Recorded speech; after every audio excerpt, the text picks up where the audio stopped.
রাজশাহীতে আলু চাষে যখন নতুন করে আশার আলো দেখছেন কৃষকরা, ঠিক তখনই সার সিন্ডিকেটের রোশানলে তাদের স্বপ্ন ধোঁয়াশে রূপ নিয়েছে। গত বছর রাজশাহীর আলু চাষিরা আলু চাষে বিপুল লোকসানের মুখে পড়েছিলেন।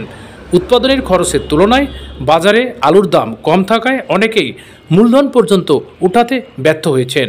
তবুও গত বছরের ক্ষতি পুষিয়ে নেওয়ার আশায় এবছর ঝুঁকি নিয়ে আবারও আলু চাষে নেমেছেন জেলার প্রান্তিক কৃষকরা। শীতকালীন মৌসুম শুরু হওয়ার এখন মাঠ জুড়ে ব্যস্ত সময় পার করছেন আলু চাষিরা। ভোর থেকে দুপুর পর্যন্ত জমিতে সেচ দেওয়া, আগাছা দমন সহ নানান পরিচর্যায় দিন কাটছে কৃষকদের। কিন্তু মৌসুমের শুরুতে তারা নতুন এক সংকটে পড়ছেন সার সিন্ডিকেটের।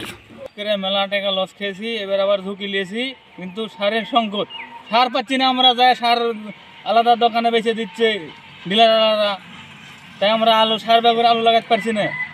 তাহলে কি শুরু করে দিয়েছে? কৃষকরা অভিযোগ করে বলেন, গেল বছর লোকসানের পর সরকার নির্ধারিত দামে সার পাওয়া গেলে আমরা স্বস্তিতে আলু চাষ করতে পারতাম, কিন্তু সিন্ডিকেটের কারণে আমাদের অতিরিক্ত টাকা দিয়ে সার কিনতে হচ্ছে। এতে আলু চাষে আরও অতিরিক্ত টাকা গুনতে হচ্ছে। এবার আলু চাষ করে আমরা প্রচুর লোকসান খাইছি, এবার আবার ঝুঁকি নিয়েছি। এবার কি হবে বলতে পারছি না, আল্লাহ ভরসা, আল্লাহ যা করে তাই হবে নাকি। এই অবস্থায় কৃষকরা আশা করছেন ঠিক সময়ে ব্যবস্থা নিলে সার সিন্ডিকেট ভেঙে যাবে এবং কৃষকরা ন্যায্য দামে সার পেলে আলু উৎপাদনে কৃষকরা সহায়তা পাবে। গত বছর অনেকটাই আমরা লস খেয়েছি, ওই লসের আশঙ্কা থেকে আসলে দেখেন সরকার যে সারগুলো আবার কৃষকের দেন। গত বছরের লোকসান পুষিয়ে নিতে এবারও কৃষকরা ঝুঁকি নিয়েছেন আলু চাষে।